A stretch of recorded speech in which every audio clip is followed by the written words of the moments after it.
മനുഷ്യചരിത്രത്തിലെ ഏറ്റവും ഇരുണ്ട യുഗത്തിലാണ് നാം ജീവിക്കുന്നത് എന്ന് പുരാണങ്ങൾ പറയുന്നുണ്ടെങ്കിൽ, സത്യം വിലകുറയുന്ന, ധർമ്മം പിന്നിലാകുന്ന, അധർമ്മം അധികാരം പിടിക്കുന്ന ഒരു കാലഘട്ടം. അതാണ് കലിയുഗം. ഈ വീഡിയോയിൽ കലിയുഗത്തിന്റെ ലക്ഷണങ്ങളും അതിന്റെ അവസാനമുണ്ടാകുമെന്ന് വിശ്വസിക്കുന്ന കൽക്കി അവതാരവും നമുക്ക് വിശദമായി പരിശോധിക്കാം. കാലം ഒരു രേഖയല്ല. ഹിന്ദുദർശനത്തിൽ അതൊരു ചക്രമാണ്. ജനനം, വളർച്ച, നാശം, വീണ്ടും ഒരു പുതിയ തുടക്കം. ഈ കാലചക്രത്തിന്റെ അവസാന ഘട്ടത്തിലാണ് നാം ഇന്ന് ജീവിക്കുന്നത്, കലിയുഗം. പുരാണങ്ങളനുസരിച്ച് കലിയുഗം എന്നത് ധർമ്മം ക്ഷയിക്കുന്ന ഒരു കാലഘട്ടമാണ്. സത്യം മറഞ്ഞുപോകുന്നു, നീതി ദുർബലമാകുന്നു, അധികാരവും ലാഭലോലതയും മനുഷ്യനെ നിയന്ത്രിക്കുന്ന കാലം. ഇത്തരമൊരു കാലത്തിന്റെ അവസാനം കുറിച്ചാണ് ഒരു മഹത്തായ പ്രവചനം. വിഷ്ണു പുരാണവും ഭാഗവത പുരാണവും പറയുന്നു, കലിയുഗത്തിന്റെ അവസാനം വിഷ്ണുവിന്റെ 10ാമത്തെയും അവസാനത്തെയും അവതാരമായി കൽക്കി അവതാരം ഭൂമിയിൽ അവതരിക്കും. പുരാണ വിവരണങ്ങൾ പ്രകാരം കൽക്കി ജനിക്കുന്നത് ശംഭള എന്ന ഗ്രാമത്തിലാണ്. അച്ഛൻ ധാർമ്മികനായ ബ്രാഹ്മണൻ വിഷ്ണു യശസ്. സാധാരണ മനുഷ്യരൂപത്തിൽ ജനിച്ചാലും കൽക്കി ദൈവിക ശക്തിയുള്ളവനായിരിക്കും. വെളുത്ത കുതിരപ്പുറത്ത് സവാരി ചെയ്ത് തിളങ്ങുന്ന ദൈവിക ഖഡ്ഗം കയ്യിൽ ധരിച്ച് കൽക്കി അവതരിക്കുമെന്ന് പുരാണങ്ങൾ വിവരിക്കുന്നു.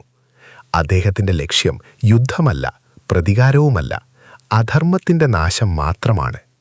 അധാർമിക ഭരണാധികാരികളും അനീതിയും അഴിമതിയും കൽക്കിയുടെ സാന്നിധ്യത്തിൽ അവസാനിക്കും. ഇതോടെ കലിയുഗം അവസാനിക്കുകയും ഒരു പുതിയ യുഗം ആരംഭിക്കുകയും ചെയ്യും. അതുതന്നെയാണ് സത്യയുഗം. സത്യം, നീതി, കരുണ വീണ്ടും ലോകത്ത് സ്ഥാപിതമാകുന്ന കാലം. കൽക്കി അവതാരം ഒരു വിശ്വാസം മാത്രമല്ല, മനുഷ്യൻ എപ്പോഴും നീതിയെ തേടുന്നുവെന്ന പ്രതീകമാണ്.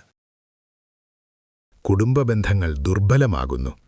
മാതാപിതാക്കളോടുള്ള ബഹുമാനം കുറയുന്നു. ഗുരുക്കന്മാരെയും ജ്ഞാനത്തെയും അവഗണിക്കുന്ന ഒരു സമൂഹം രൂപപ്പെടുന്നു. ഭരണരംഗത്തും കലിയുഗത്തിന്റെ ലക്ഷണങ്ങൾ വ്യക്തമാണ്. അധാർമിക ഭരണാധികാരികൾ, സ്വാർത്ഥതയാൽ നയിക്കപ്പെടുന്ന ഭരണ സംവിധാനങ്ങൾ, ജനങ്ങളെ ചൂഷണം ചെയ്യുന്ന നികുതി വ്യവസ്ഥകൾ, ഇവയെല്ലാം കലിയുഗത്തിന്റെ അടയാളങ്ങളാണ്.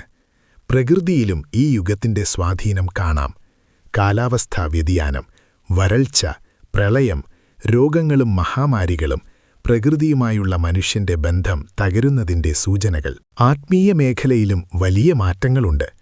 മതം പലപ്പോഴും ഒരു വ്യാപാരമായി മാറുന്നു. കപടസന്യാസികളും തെറ്റായ ഉപദേശങ്ങളും സാധാരണമാകുന്നു. ഭക്തിയും ദൈവസ്മരണയും പതിയെ കുറയുന്നു. എന്നാൽ പുരാണങ്ങൾ പറയുന്നു, കലിയുഗം പൂർണ്ണമായും അന്ധകാരത്തിന്റെ യുഗമല്ല. ഈ യുഗത്തിൽ സത്യനിഷ്ഠയും നാമസ്മരണയും മാത്രം കൊണ്ടും മനുഷ്യന് ആത്മോന്നതി നേടാം. അതുകൊണ്ട് തന്നെ കലിയുഗം ഒരു പരീക്ഷണകാലം മാത്രമല്ല, മനുഷ്യന്റെ അന്തരംഗധർമ്മം തെളിയിക്കുന്ന ഒരു യുഗം കൂടിയാണ്.